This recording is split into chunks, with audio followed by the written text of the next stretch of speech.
भरे खेतों और प्राचीन बरगद के पेड़ों के बीच बसे सूर्या गांव नामक जीवंत गांव में 5 अभिन्न मित्र रहते थे। राजू, राम, सैम, पिंटू और तन्नू रानी। वे साथ में हंसते थे, साथ में खेलते थे और गांव के चौराहे पर लगे विशाल बरगद के पेड़ की जड़ों जितना गहरा बंधन साझा करते थे। एक सुनहरी शाम, जब सूरज पहाड़ियों के पीछे डूब रहा था, पांचों दोस्त गांव के पुराने मंदिर के पास खेल रहे थे। अचानक मंदिर की घंटी बज उठी। हालांकि किसी ने उसे छुआ नहीं था। गांव के लोग दौड़े दौड़े आए और पीढ़ियों से चली आ रही कहानियां फुसफुसाते रहे। बहुत पहले के समय की, जब युवा संरक्षकों ने एक बार गांव को एक बड़े अंधकार से बचाया था। मंदिर के अंदर दीवारें प्राचीन प्रतीकों से चमक रही थीं। राजू हमेशा उत्सुक पत्थर पर खुदी एक शिलालेख पढ़ता था। जब अतीत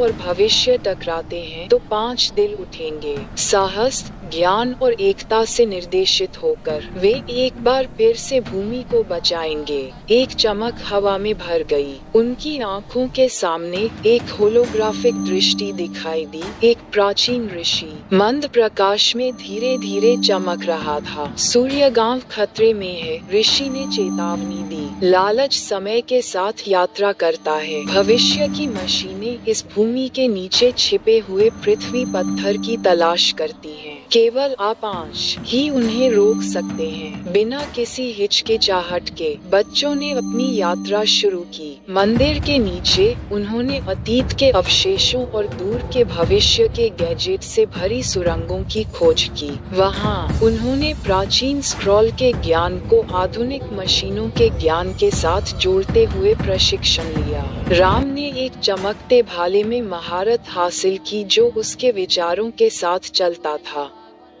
तन्नू रानी ने पेड़ों से बात करना और अपने स्पर्श से घायल जानवरों को ठीक करना सीखा। पिंटू को ऐसे जूते मिले जिनसे वह छतों पर चढ़ सकता था और पेड़ों के बीच छलांग लगा सकता था। सैम ने स्क्रैप से एक उड़ने वाली साइकिल बनाई और एक रोबोट कुत्ता बनाया जिसे उसने गट्टू कहा। राजू, शांत और चतुर, ने एक पहेली को सुलझाया जिसे 1000 साल में कोई नहीं सुलझा पाया था, जिससे पृथ्वी पत्थर का रास्ता पता चला। एक रात आकाश नीली धारियों से जगमगा उठा क्योंकि भविष्य की विशाल मशीनें खेतों में उतरी। जमीन हिल गई। ग्रामीण डर के मारे छिप गए, लेकिन पांचों दोस्त अपनी जगह पर डटे रहे। राजू ने अपने जाल का इस्तेमाल किया, पुरानी बुद्धि को नई तकनीक के साथ मिलाया। राम और पिंटू ने बहादुरी से मशीनों को जाल में फंसाया। तन्नू रानी ने उन्हें धीमा करने के लिए धरती से बैलें और आसमान से हवाएं बुलाईं।